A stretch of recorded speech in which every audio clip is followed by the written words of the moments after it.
Saya orang Jawa dan saya suka pewayangan. Apakah wayang dilarang? Bagaimana taubat profesi dalang? Ya.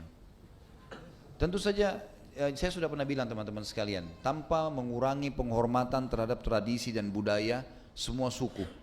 Di Indonesia suku Bugis, suku Makassar, suku Jawa semua ini kita tidak akan berbicara dalam ceramah seperti ini bukan menjatuhkan sama sekali.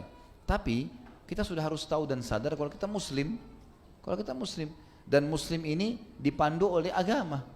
Makanya saya bilang caranya adalah harusnya Islam dijadikan tradisi dan budaya. Jangan kita balik, jangan budaya diislamkan, susah. Mengislamkan budaya ini repot karena budaya banyak sekali, gitu kan. Standar yang mana yang harus dipegangi? Berarti nanti akan ada ciri khasnya sendiri. Di Indonesia ada Islamnya sendiri, di Amerika ada sendiri Islamnya. Jadi ini jadi masalah. Padahal sebenarnya Allah tidak menginginkan itu. Allah sebagai pencinta menginginkan kita punya standarisasi.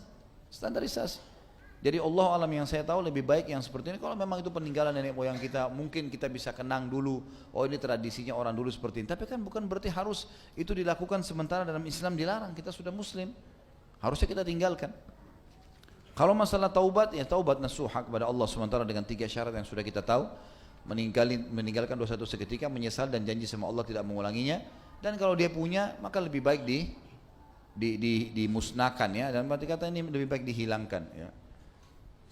Saya merasa mungkin memang perlu kita pertemukan juga hal-hal seperti ini dengan ilmu pengetahuan lah sekarang. Artinya bukan kita mau menghapus 100% masalah kebiasaan dan tradisi, tapi kalau tidak cocok dengan agama, wajar kalau kita tinggalkan. Atau mungkin ada teknologi canggih yang lebih baik. Seperti orang sekarang sudah biasa tampil di panggung, bercerita, gitu kan. Maka dengan wayang-wayang ini sebenarnya sudah bisa tergantikan dengan manusia yang sudah jelas-jelas nyata gitu. Saya yakin juga kalau generasi sekarang ini lebih cenderung untuk meninggalkan itu kan, sudah merasa ini sudah zaman dulu gitu. Ini mungkin bisa kita tangkap secara rasional untuk meninggalkannya dengan cara gitu juga. Jadi memahami poin tadi.